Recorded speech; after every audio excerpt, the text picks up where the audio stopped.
Hello दोस्तों, आपका हमारे यूट्यूब चैनल पर स्वागत है।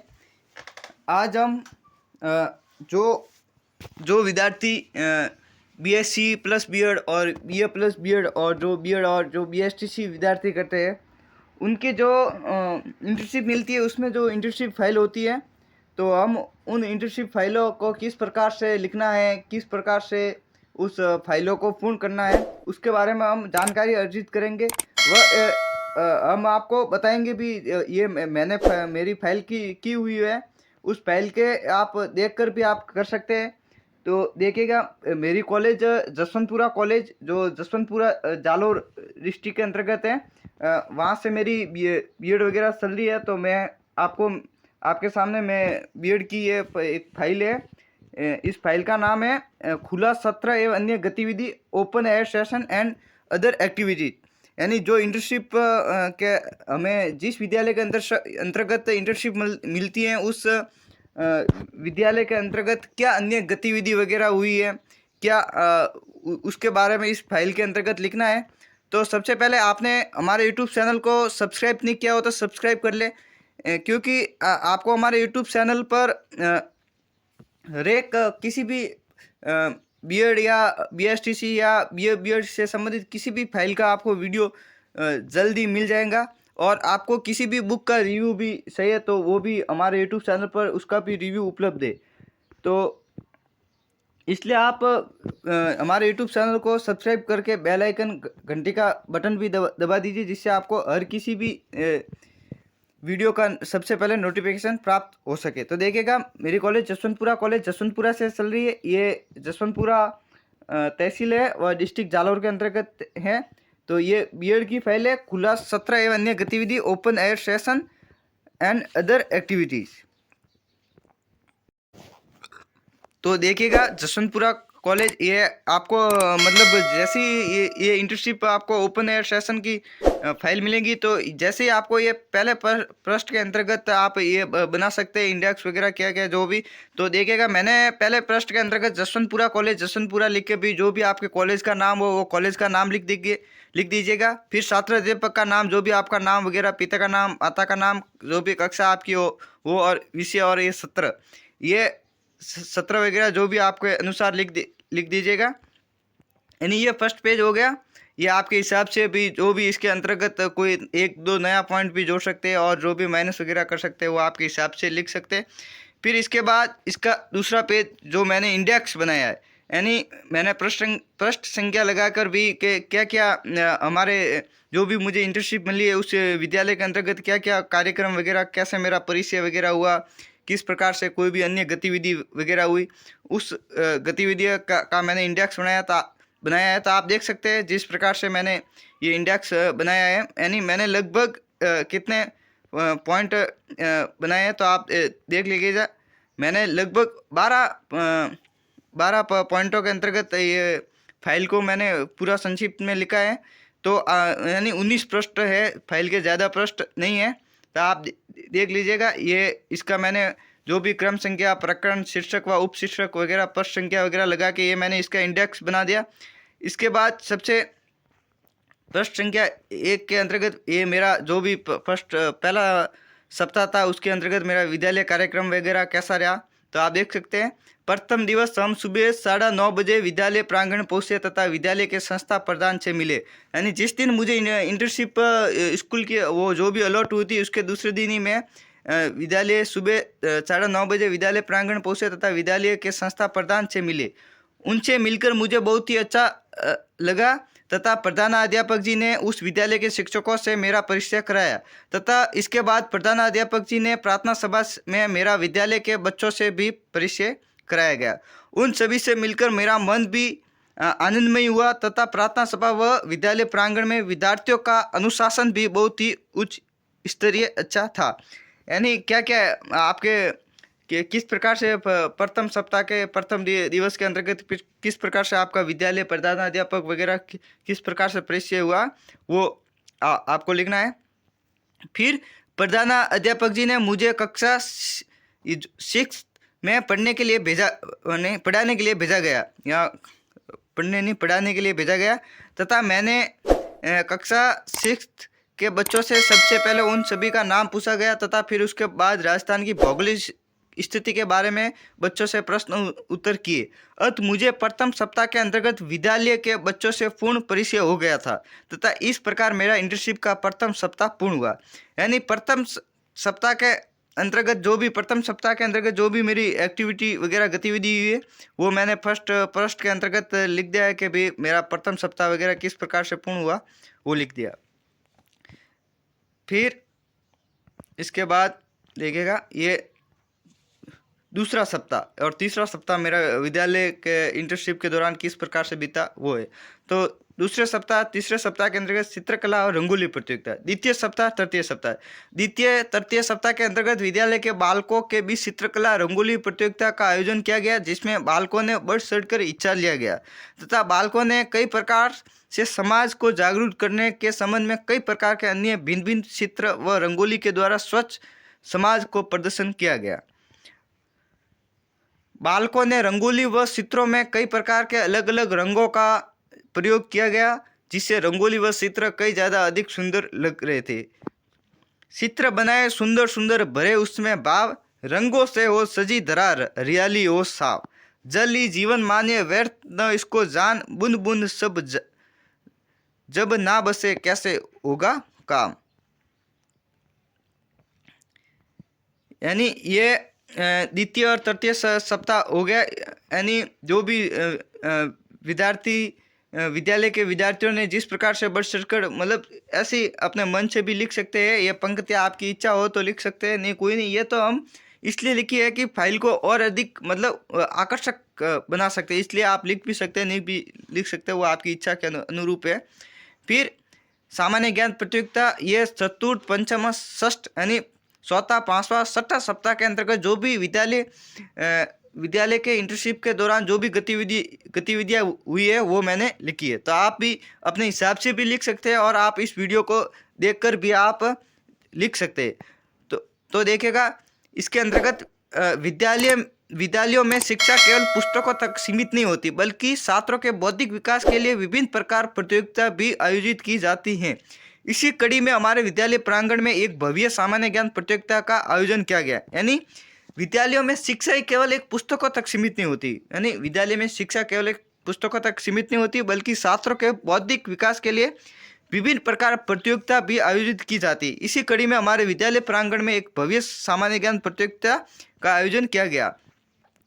इस प्रतियोगिता में विभिन्न कक्षाओं के छात्रों ने उत्साहपूर्वक भाग लिया। प्रतियोगिता को कई चरणों में विभाजित किया गया था जिसमें प्रारंभिक लिखित परीक्षा, फिर इसके बाद त्वरित उत्तर चरण और अंतिम मौखिक प्रश्न उत्तरी शामिल थी। प्रश्न विज्ञान, इतिहास, भूगोल, खेल, साहित्य पर आधारित थे। प्रतियोगिता के दौरान दर्शकों में भी उत्साह देखने को मिला। शिक्षकों ने छात्रों का मार्गदर्शन किया और विजेताओं को पुरस्कृत किया गया। इस प्रकार प्रतियोगिताएं न केवल छात्रों के ज्ञान को बढ़ाती हैं बल्कि उनमें त्वरित निर्णय लेने की क्षमता, प्रतिस्पर्धा की भावना और आत्मविश्वास भी विकसित करती हैं।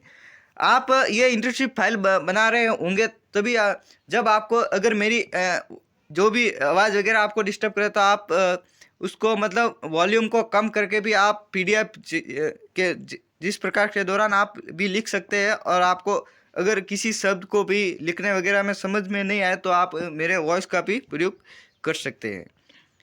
इसके बाद विद्यालय प्रशासन ने इस आयोजन की सफलता पर संतोष व्यक्त किया और भविष्य में ऐसी और प्रतियोगिता आयोजित करने की घोषणा की। इस प्रतियोगिता ने सभी छात्रों को प्रेरित किया और ज्ञान के प्रति उनकी रुचि को और बढ़ाया।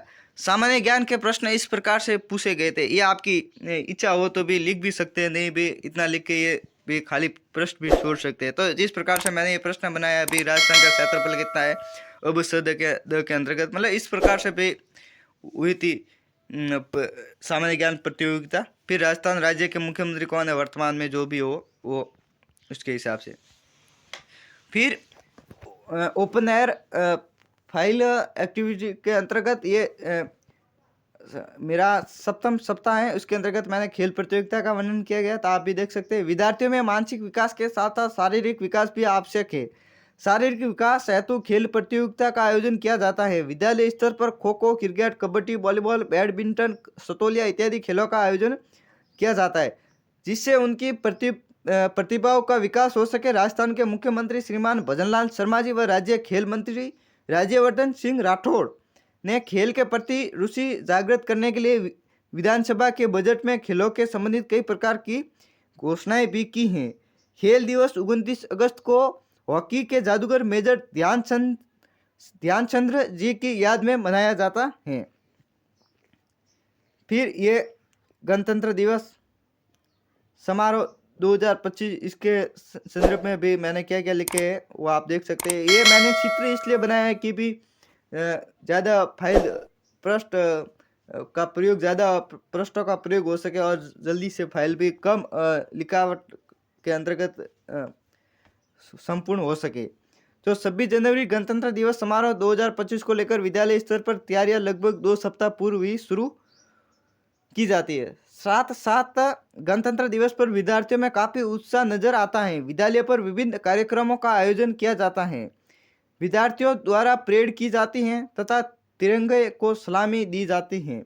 परेड में छात्र व छात्राएं भी बदलकर भाग लेती हैं तथा इसके बाद कार्यक्रम सांस्कृतिक की तैयारी भी करवाई जाती है। 26 जनवरी गणतंत्र दिवस पर सबसे पहले राष्ट्रीय ध्वज को फहराया जाता है। इसके पश्चात राष्ट्रगान का उच्चारण किया जाता है और इसके बाद मुख्य अतिथि व संस्था प्रधान परेड को सलामी देने आते हैं। छात्र व छात्राओं की टुकड़ी का नेतृत्व अलग अलग किया जाता है। कार्यक्रम की अगली दिशा में अतिथिगण का स्वागत गीत द्वारा किया गया। अध्यापकों द्वारा अतिथियों का सापा व माल्यार्पण द्वारा बहुमान किया गया। आगे की दिशा में बालिकाओं द्वारा सांस्कृतिक कार्यक्रम की प्रस्तुति दी गई, जिसका छात्रों द्वारा तालियां बजाकर बालिकाओं का उत्साहवर्धन किया गया। इसके बाद कक्षा 8वीं के छात्र कमलेश द्वारा गणतंत्र दिवस का जयगान किया गया, जो इस प्रकार है। रंग बिरंगा तिरंगा लहराए, भारत माँ का मान बढ़ाए, संविधान का दीप जलाकर सपनों को जो सशक्त करे, हम आकर वीरों की कुर्बानी याद रहे, सद्भावना का संदेश बहे, जय भारत जय गणतंत्र, जय भारत जय गणतंत्र। कार्यक्रम समापन की दिशा में संस्था प्रधान द्वारा उद्बोधन दिया गया तथा विद्यार्थियों को मिठाई दी गई। ये आपके हिसाब से ये पंक्ति आप लिख भी सकते हैं और नहीं भी लिख सकते। ये मैंने तो इसलिए लिखी है कि मतलब साइड में ये जगह रहे और जल्दी से फाइल निपट जाए। इसके बाद नो बैग डे, नवम सप्ताह भूमिका। शिक्षा केवल पुस्तकों तक सीमित नहीं होनी चाहिए, बल्कि ये व्यवहारिक ज्ञान और रचनात्मक को भी बढ़ावा देना चाहिए। इसी सोच को ध्यान में रखते हुए राजस्थान सरकार के शिक्षा विभाग ने नो बैग डे की पहल की है, जिससे विद्यार्थियों को बिना बैग के स्कूल आने का अवसर मिलता है और वे खेल गतिविधियों और नई चीज़ों को सीखने में समय बिता सकते हैं। नो बैग डे का उद्देश्य। नो बैग डे का मुख्य उद्देश्य बच्चों को तनाव मुक्त वातावरण देना है। नियमित अध्ययन के साथ साथ जब वे बिना बैग के स्कूल आते हैं तो उनके पास अन्य कौशल सीखने का समय होता है, जिससे कला, संगीत, खेल, नाटक, विज्ञान प्रयोग। नो बैग डे के लाभ: बच्चों में रचनात्मक का विकास, मानसिक तनाव में कमी, सामाजिक कौशल में सुधार, सीखने की नई विद्या, आपसी सहयोग की भावना विकसित, भाषा के नए तरीके विकसित, होमवर्क की चिंता से मुक्त और रचनात्मक। फिर ये मैंने चित्र भी बनाया है नो बैग डे से संबंधित। ये मैंने तो इसलिए कि भी आपकी भी अगर चित्रकला के अंतर्गत रुचि हो तो आप भी बना सकते हैं, जिससे मतलब ये हमें इतना सारा वो लिखना वगैरह ना पड़े और जल्दी फाइल वगैरह निपट जाए। तो ये मैंने बनाया। मस्ती की पाठशाला सैटरडे, मुझे भी मिलेगा रेस्ट, ये भी बस्ता कह रहा है, ये बच्चे वगैरह नाच वगैरह रहे। ये आपके हिसाब से आपका मन कहे तो बना भी सकते हैं और आप खाली भी बना सकते हैं, ये आपके भी रुचि के अनुसार है। उसके बाद महीने के प्रत्येक शनिवार की थीम भी क्या क्या थी वो भी आप लिख सकते हैं कि भाई प्रथम शनिवार के अंतर्गत राजस्थान को पहचानो, द्वितीय शनिवार भाषा कौशल विकास, तृतीय शनिवार खिलेगा राजस्थान, बढ़ेगा राजस्थान, चतुर्थ शनिवार मैं वैज्ञानिक बनूंगा। ये अलग अलग थीम है, आपके हिसाब से भी कोई भी नई भी बना सकते हैं और आप ये भी लिख सकते हैं आपकी इच्छा के अनुसार। फिर भाई निष्कर्ष क्या है कि नो बैगडी एक सराहनीय पहल है जो शिक्षा को आनंददायक और प्रभावी बनाने में सहायक है। ये बच्चों को उनकी रुचि के विषय की ओर आकर्षित करता है और उन्हें सीखने का एक नया अनुभव देता है। राजस्थान सरकार द्वारा की गई ये पहल निश्चित रूप से छात्रों के सर्वांगीण विकास में सहायक सिद्ध होगी। इसके बाद ये पीटीएम पेरेंट टीचर मीटिंग, अभिभावक शिक्षक मीटिंग, ये भी 10वें सप्ताह के अंतर्गत क्या क्या हुआ उसके बारे में हम देखते हैं। पीटीएम पेरेंट टीचर मीटिंग अर्थात अभिभावक शिक्षक बैठक एक महत्वपूर्ण अवसर होता है जहां माता पिता और शिक्षक विद्यार्थियों की प्रगति और उनके संपूर्ण विकास पर चर्चा करते हैं। ये बैठक न केवल शैक्षणिक प्रदर्शन को सुधारने में सहायक होती है बल्कि छात्रों के व्यक्तित्व विकास और उनकी समस्या को समझने में भी मदद करती हैं। पीटीएम के क्या क्या महत्व है तो आप देखिएगा। विद्यार्थियों की प्रगति पर चर्चा, कमजोरियों और शक्तियों की पहचान, अनुशासन और व्यवहार, सहयोग और समन्वय, प्रेरणा का स्रोत, शिक्षा प्रणाली को मजबूत, और 7वां पॉइंट हो गया बेहतर मार्गदर्शन। ये पीटीएम के भी महत्व वगैरह है। फिर पीटीएम का अनुभव, हर स्कूल में पीटीएम अलग अलग तरीकों से आयोजित की जाती है। जब अभिभावक शिक्षकों से मिलते हैं तो उन्हें अपने बच्चों की पढ़ाई, व्यवहार और सब पाठ्यक्रम गतिविधियों में भागीदारी की पूरी जानकारी मिलती है। कभी कभी शिक्षक बच्चों को कमजोरियों को सुधारने के लिए सुझाव भी देते हैं जिससे विद्यार्थी आगे अच्छा प्रदर्शन कर सकते हैं। मैंने ये चित्र बनाया है कि भाई एक साइड ये टीचर बैठे, एक साइड इसके टीचर के जो भी विद्यार्थी के पेरेंट्स है वो पेरेंट्स बैठे। ये भी टीचर सवाल पूछ रहा है कि आपका बच्चा घर पर पढ़ता है कि नहीं, तो वो पेरेंट्स पे कह रहा है कि हाँ ये आपके हिसाब से बना भी सकते हैं, नहीं भी बना, आपकी इच्छा पर अनुरूप निर्भर करेगा।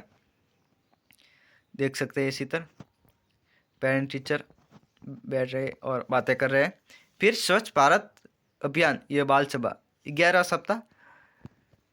स्वच्छ भारत अभियान देश के प्रधानमंत्री श्रीमान नरेंद्र मोदी जी द्वारा महात्मा गांधी जी के सपनों को पूरा करने के लिए राष्ट्रीय पर्व 2 अक्टूबर 2014 को स्वच्छ भारत अभियान शुरू किया। इसी को आधार बनाकर घर स्वच्छ, गली स्वच्छ, मोहल्ला स्वच्छ, गांव स्वच्छ आदि विद्यालय स्तर पर स्वच्छ विद्यालय अभियान चलाया गया, जिसमें विद्यालय की समय समय पर सफाई की जाती है। प्रत्येक कक्षों को साफ किया जाता है। विद्यालय में प्रार्थना सभा से पूर्व प्रत्येक दिन विद्यालय परिसर की सफाई की जाती है। विद्यालय के छात्रों व अध्यापकों द्वारा सामूहिक रूप से गांव के आम चौराहे व मंदिरों की समय समय पर सफाई की जाती है। स्वच्छ भारत अभियान भारत सरकार द्वारा चलाया गया एक राष्ट्रीय अभियान है जिसका उद्देश्य देश को स्वच्छ और सुंदर बनाना है। स्कूलों में बाल सभाओं के माध्यम से बच्चों को स्वच्छता के महत्व के बारे में जागरूक किया जाता है। बाल सभा में शिक्षक और छात्र मिलकर स्वच्छता से जुड़ी चर्चाएं करते हैं।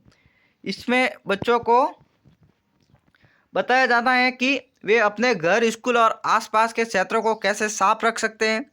सभा में पोस्टर, नारे, नाटक और स्वच्छता शपथ के माध्यम से जागरूकता बढ़ाई जाती है। स्वच्छता केवल एक जिम्मेदारी नहीं बल्कि एक आदत होनी चाहिए। बच्चों को सिखाया जाता है कि वह कूड़ा कूड़ेदान में डाले, पानी बचाए और प्लास्टिक का कम से कम उपयोग करे। इस तरह की बाल सभाएं न केवल स्वच्छता के प्रति जागरूक बढ़ती है बल्कि बच्चों में सामाजिक जिम्मेदारी की भावना भी विकसित करती है। फिर ये मैंने स्वच्छता के प्रति भी एक चित्र बना दिया। आपकी इच्छा हो तो बना भी सकते हो और कोई भी जरूरी भी नहीं है, आपकी इच्छा पर निर्भर करेगा। तो ये देख सकते हैं क्लीन इंडिया, एक बच्चा है जो झाड़ू लेके खड़ा है वगैरह, एक कूड़ेदान वगैरह, घर, वृक्ष वगैरह जो भी है। फिर निबंध प्रतियोगिता 12वां और 13वां सप्ताह जो भी है उसके अंतर्गत क्या क्या गतिविधियां हुई वो। निबंध प्रतियोगिता का आयोजन सबसे पहले विद्यालय स्तर पर, इसके बाद तहसील स्तर पर, इसके बाद राज्य स्तर पर किया जाना प्रस्तावित था। तो इससे पूर्व विद्यालय के छात्रों का प्रभारी द्वारा नाम लिख रहे थे तथा प्रभारी जी ने निबंध के 10 महत्वपूर्ण टॉपिक भी बताए, जिस प्रकार से बेटी बचाओ बेटी पढ़ाओ, स्वच्छ भारत, रोजगार के साधन, बढ़ती जनसंख्या, 2 अक्टूबर, नेताजी सुभाष चंद्र बोस इत्यादि बिंदुओं पर प्रभारी के द्वारा निबंध लिखने के लिए कहा गया। विद्यालय स्तर पर प्रथम द्वितीय तृतीय स्थान आने वाले छात्रों का तहसील स्तर पर भाग लिया गया। तहसील स्तर पर भी विद्यालय के बालकों ने अच्छा प्रदर्शन किया गया तथा उन बालकों का विद्यालय स्तर पर भी अच्छा स्थान प्राप्त किया जाने के बाद तहसील स्तर पर भी विद्यालय के 2 बालकों का स्थान आया। इसके बाद विद्यालय के निबंध प्रभारी जी बालकों को जिला स्तर के निबंध प्रतियोगिता के लिए बालकों की लिखावट सुधारने को कहा गया तथा इसके बाद निबंध प्रतियोगिता से पूर्व कई तैयारियां भी की गई। इसके बाद अगले सप्ताह जिला स्तर पर आयोजन संभव था तो विद्यालय के बालकों का जिनका जिला स्तर पर चयन हुआ था उन्होंने जिला स्तर पर निबंध लेखन किया। फिर 2 दिनों की अवधि के बाद जिला स्तर निबंध प्रतियोगिता का परिणाम आया तथा इस परिणाम में किसी का स्थान नहीं आया। ज्ञान का प्रकाश फैलाना का माध्यम निबंध शब्दों में बसी होती है विचारों की गंध। निबंध प्रतियोगिता सीखने का एक अनमोल अवसर, विचारों को सजाने का मिलता है सुंदर अवसर। लेखनी से उभरते हैं नवाचार के रंग, लेखनी से उभरते हैं नवाचार के रंग, निबंध प्रतियोगिता से बढ़ता है सोच का ढंग। यानी लेखनी से उभरते हैं नवाचार के रंग, निबंध प्रतियोगिता से बढ़ता है सोच का ढंग। शब्दों की दुनिया में बसी है अनोखी शक्ति, निबंध प्रतियोगिता जगह लेखन की भक्ति। कल्पनाओं को साकार करने का एक जरिया, निबंध प्रतियोगिता है ज्ञान का दरिया।